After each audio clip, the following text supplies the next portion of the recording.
Premalu movie की भारतीय मलयालम भाषा की रोमांटिक कॉमेडी फिल्म है जिसका निर्देशन गिरीश एडी ने किया है और इसका निर्माण भावना स्टूडियो, फहद फासिल और फ्रेंड्स और वर्किंग क्लास हीरो ने किया है। सलेम में कॉलेज के अंतिम दिन सचिन संतोष अपनी सहपाठी अंजलि के लिए अपनी भावनाओं को व्यक्त करता है, लेकिन वह उसके प्रस्ताव को स्पष्ट रूप से अस्वीकार कर देती है।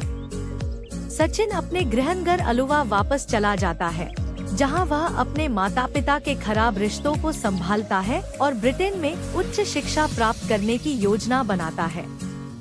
हालांकि धन की कमी के कारण उसका वीजा आवेदन अस्वीकार कर दिया जाता है, जिससे उसे 6 महीने बाद आवेदन करने का एक और अवसर मिलता है।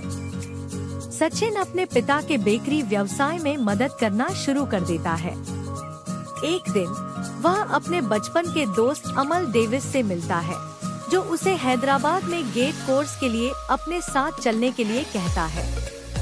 बदलाव के लिए बेताब सचिन सहमत हो जाता है और अमल के साथ हैदराबाद चला जाता है। इस बीच मल्लापल्ली की एक जीवंत युवती रीनू रॉय हैदराबाद में एक आईटी कंपनी ऑस्पिन की विकास टीम में शामिल होती है। रीनू अपनी दोस्त और सहकर्मी कार्तिका और उसकी दोस्त निहारिका के साथ रहने लगती है। मुंबई से रीनू का घमंडी दिखने वाला और दिखावटी सहकर्मी आदि मन ही मन उस पर क्रश रखता है, लेकिन खुद को उसका बेस्ट फ्रेंड बताता है। सचिन और अमल अपने प्रोफेसर शोभी की शादी में शामिल होते हैं, जिनकी दुल्हन श्रावणी रीनू की सहकर्मी है। सचिन उस पल से रीनू की ओर आकर्षित हो जाता है जब सचिन उसे देखता है।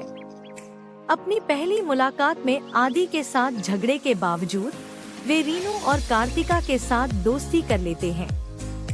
शादी के बाद रीनू और कार्तिका सचिन और अमल के साथ उनकी मिनी कूपर में हैदराबाद वापस जाने का फैसला करती हैं। सचिन, जिसने अपना कोर्स छोड़कर चेन्नई में नौकरी करने की योजना बनाई थी, रीनू के लिए वहीं रहने का फैसला करता है और अमल को अपनी चाची मैरी के फास्ट फूड रेस्तरां में नौकरी दिलाने के लिए राजी करता है।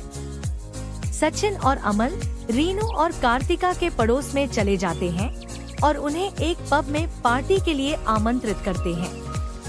पार्टी में अमल कार्तिका को सचिन की रीनू के प्रति भावनाओं के बारे में बताता है, लेकिन कार्तिका उन्हें। दोस्तों, प्रेमलू मूवी एक छोटे बजट की फिल्म है जिसकी कहानी साधारण सी है। प्रेमालू एक ऐसे लड़के की कहानी है जिसने जीवन में कुछ रास नहीं फोड़ा है।